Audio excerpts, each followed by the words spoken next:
Hello, my name is MooingCat and welcome to the first beta recap of the year, and this one will be a good one. We will go quickly through the changelog, then we have some very big changes to the St. Patrick's Day event. We finally have some more assets for the guild expedition, level 5. We have quite a lot of new stuff for the anniversary event, and I have some interesting speculation for the innovation path, or path of innovation as it seems to be called. I have a quick new tool that I want to share, but yeah, before going through all of that, let me start with the changelog. And from now on, I have decided that I will not go detailed through the changelogs anymore. In the past, I have already kind of skipped through it. I haven't talked about all of it. From now on, I will only talk about specific points that I find interesting. And from the last 2 weeks, there's only really one point that I find interesting, which is this one here. Now, if you do want to look through the changelogs, I will still link them in the description, so you can have a look there if you are interested. So what's the change? This Monday, they activated a change regarding maintenance. With this change, we want to improve your experience during updates, especially. The main change will be that you're not kicked out of the game anymore for maintenance. This is a little bit misleading, I think. You are still kicked, but now it's automatic. So in the past, when an update was done, you would get a pop-up that had some sort of message that you said that you needed to reload the game. You could click the OK button to reload the game, or just reload the tab and you would get back into the game. Now, instead of that pop-up, there will be another pop-up with a short timer. I think it's half a minute. After that timer is done, the game will reload by itself, so you don't have to do it. And I'm pretty sure that if you have the tab in the background, it will just reload by itself, and you probably will not even know that there has been an update. So it's not a big deal, but I think it's quite a nice quality of life change. Anyways, that's all I really want to talk about from the changelogs. Again, I will link them in the description. Now let's move on to what I think is the most important change. And this is for the St. Patrick's Day event. So if you didn't see my last video on this event, I was quite negative when it came to it. One of the suggestions I had to fix the balancing of the event was this, to add a fragment for the level 10 upgrade kit to the level 9 building.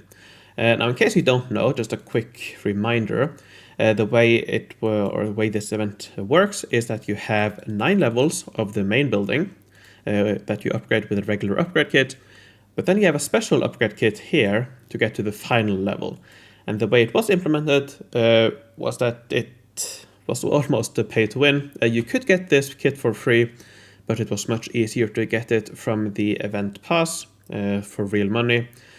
So that's naturally something that a lot of people didn't like at all.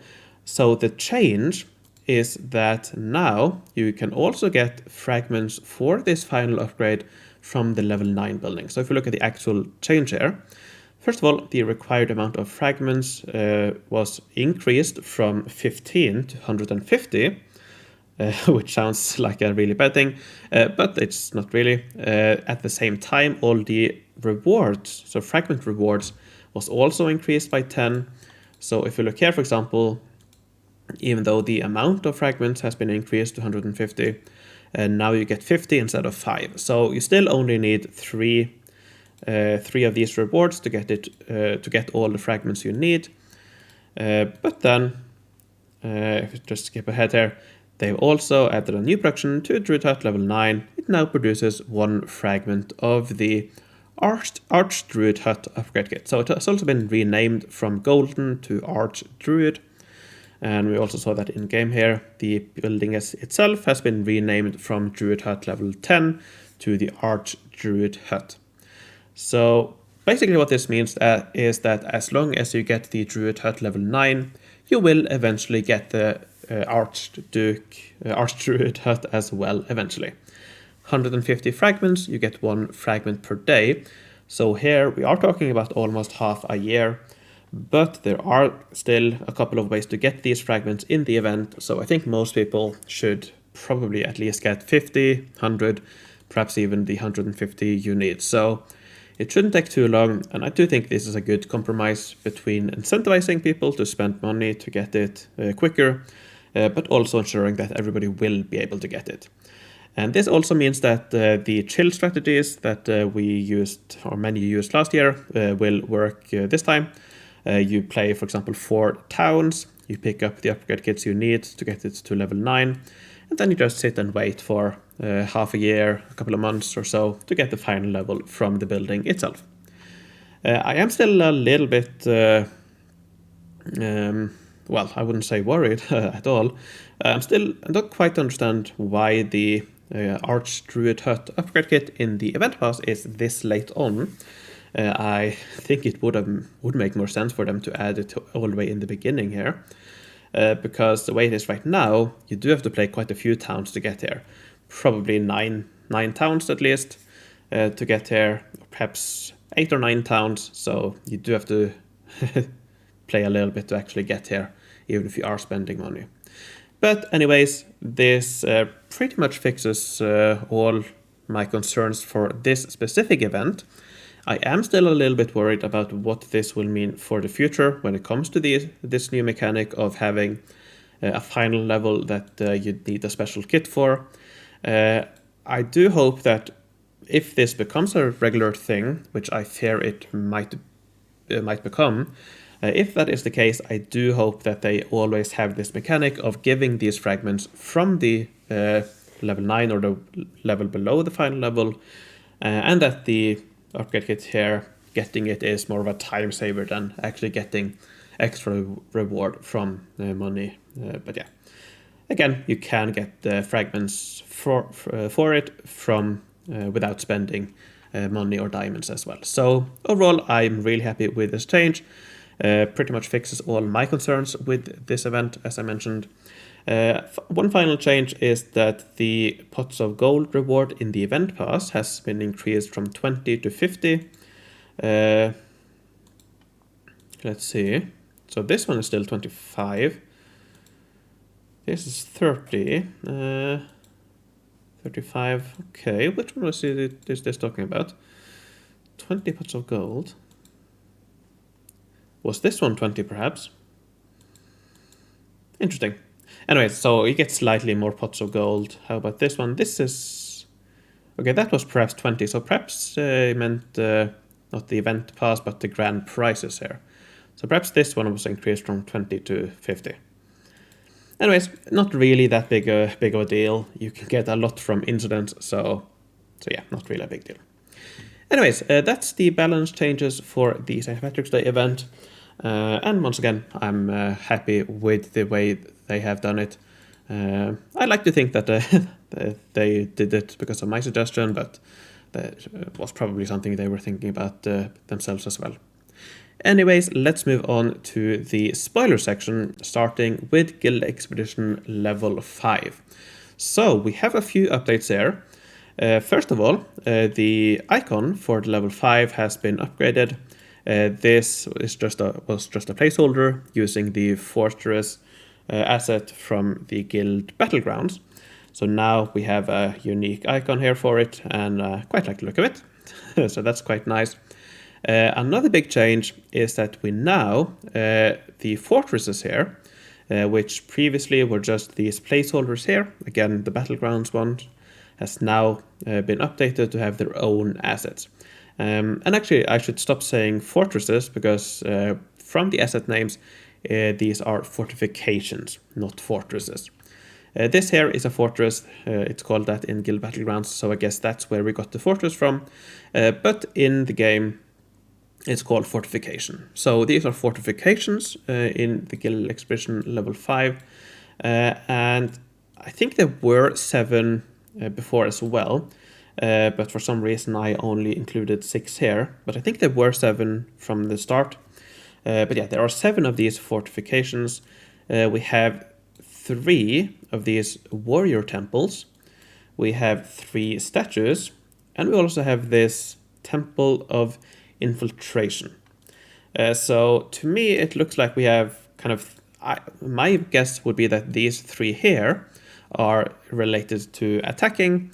These are related to negotiating, I did mention it a couple of probably months ago now, but during a live stream I looked at these, and these are actually Aztec gods, I believe Aztec, and all of them seem to be related to merchants and traveling and stuff like that. So these are probably related to negotiating, and these are for fighting probably. And the Temple of Infiltration here, well, that's probably also fighting then. But so I'm not quite sure why there are 4 temples and 3 statues, but it is what it is.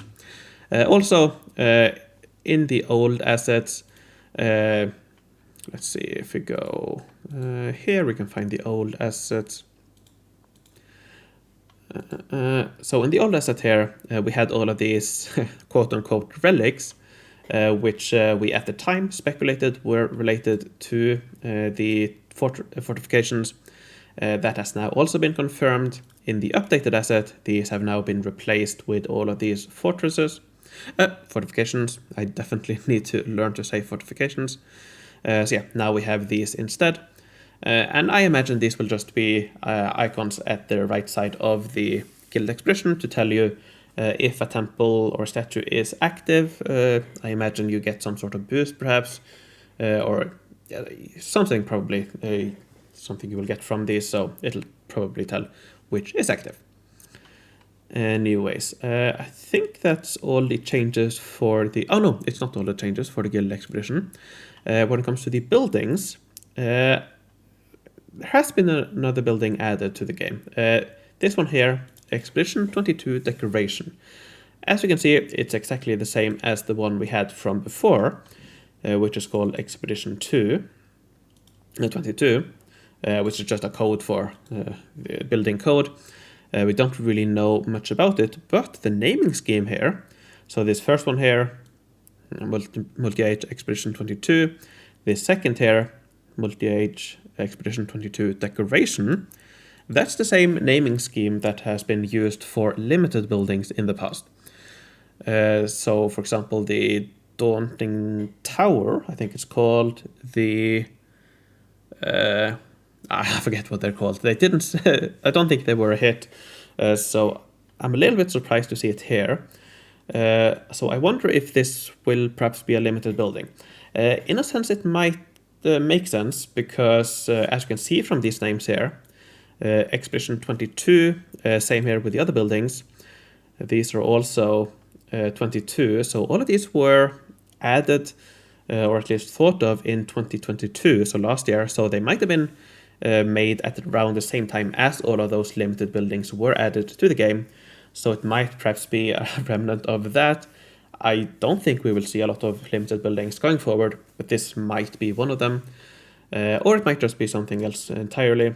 But the naming scheme here, it does look like it might be a limited building. It's 3x4, so quite big, but that might be the case. Anyways, that is all for the guild expedition for now. No news on the release date, but I don't think we will have to wait too long before it comes to the beta server. Probably a couple of weeks more at most, I think, but who knows? We will see when it comes. Then we have the anniversary event, and here we have quite a lot of new stuff. I don't remember exactly what I have talked about in the past, so I'll just go through all of it. So we have some sort of minigame with a board here, some sort of checkers board. It is 5x10, I think, or 10x5. We have this item or icon here to reset the board, and as we will see a bit later on, actually let's just skip down for a moment here. So here we have a few information texts: board finished, board not finished, claim and reset, claim your reward and reset the board, continue board and reset, and so on. So it seems like this will be similar to the wildlife event, where you start a game, you play through it, and then you finish it. There might be some sort of ticket system, who knows, but it seems to be similar in that, where you start a game, play through it, and then finish it. Anyways, in the game we have 12 gems. We have 3 different colors and 4 different levels in each color. And the game here in the code is called a merger game. So I do think it, or at least some of the mechanics, will probably be related to combining these gems somehow. We also have, if we skip around a little bit, keys here. Here you have 2 halves of the key as well that you can combine to create the full keys. There are 3 different keys here, and these keys are the same colors as we have here. Interestingly, this one is called yellow. It looks orange to me, if you ask me, but it's called yellow in the code, so it's the yellow key. This is the white one, which not really white either. The blue one is blue, but but yeah. So 3 different colors. Actually, this is not fully updated, so we have these chests here. These 3 here, I'm not quite sure what they are. They might be related to each of these individual keys, perhaps. But these, the anniversary reward chest, unlocked and locked, these would suggest that you need 1 each of these keys to open it.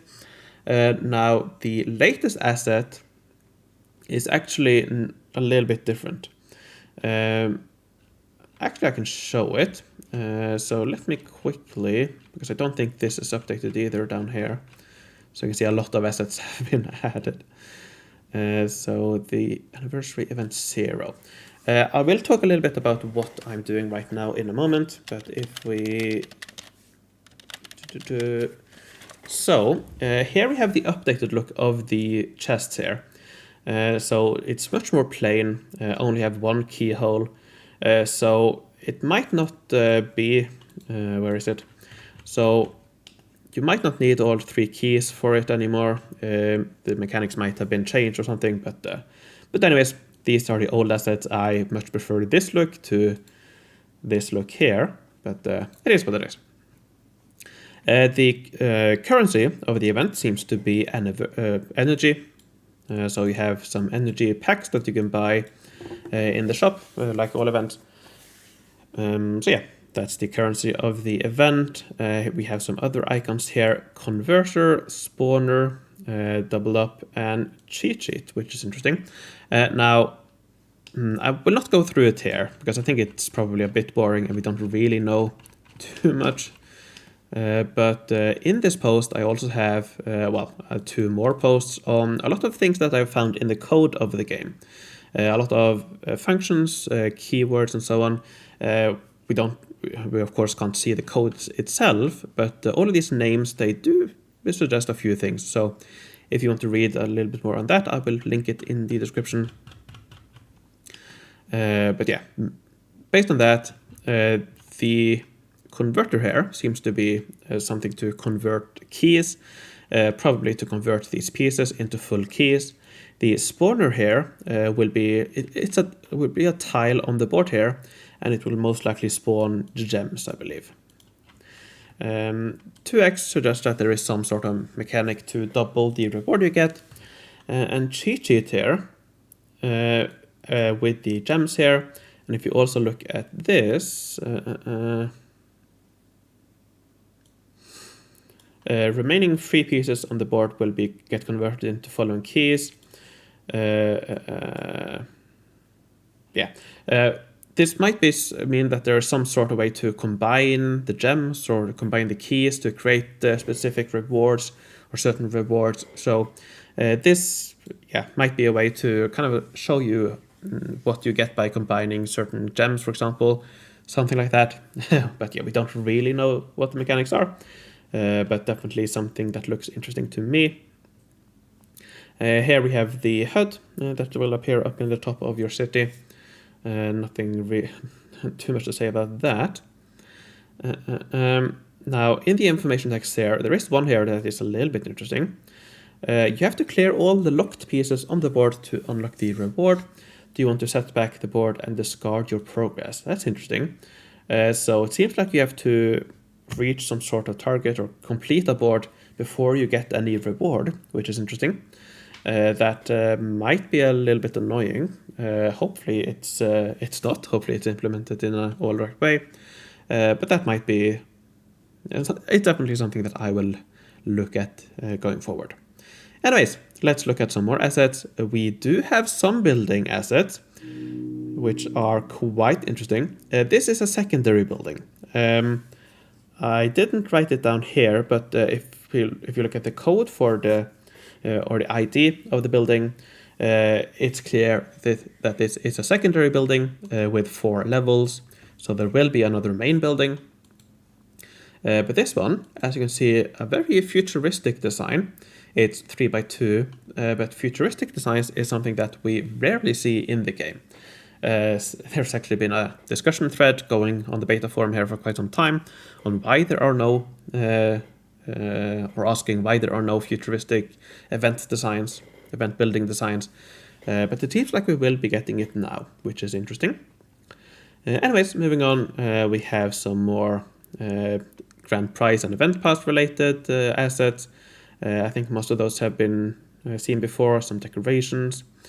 Here we have the window frame, and we do have, well, the event or quest banner. We also have a lot of panel backgrounds, so nothing really that interesting, but it says a little bit about how the event window might be made up or composed, so that's interesting, I suppose. Not really. We have leagues. These, I'm not sure how they will be, or how the points will work. We will have to see how the mechanics work. Then we have loading screens, and here we see the first look at what is probably the main building for this event. Here is a blurred version, but the loading screen usually has the main building in it. Actually, let's reload here real quick. We can probably see it. So that's the main building, I believe. The hut. So yeah, the loading screen usually has the main building in it. Information text here as well. So yeah, I really like the look of it. We will of course have to see how it actually looks, the asset, when that is added. But yeah, I think it looks really nice. Here we have some information text. We don't have the text yet, I think, but we do have some images here. So it looks like you can buy gems, or perhaps advanced gems, by spending energy. You can combine keys. You can unlock chests with these keys. So that's interesting. The second loading screen, this is just a placeholder, as you can see, the golden ovary from the 10th anniversary event, I believe. And that's actually a good good segue into why is this called the anniversary event. I'm not sure if I mentioned it in the last beta recap or in any previous beta recaps, but it seems to be the 20th anniversary of InnoGames, kind of. So the first game they made, Tribal Wars, was released in 2003, so 20 years ago. The company itself, InnoGames, wasn't founded until 2007, but I'm guessing they mark count 2003 as their starting year. So it's probably the 20th anniversary of InnoGames itself, those making the game. But yeah, that's something that we'll of course see when the event actually comes out in the game. Because I don't really think there are any other anniversaries that are being celebrated at the moment. So yeah, that's probably it. So yeah, I think that's all for the anniversary event for now. So quite a lot of stuff. I will link it in the description, so you can have a look at it if you want.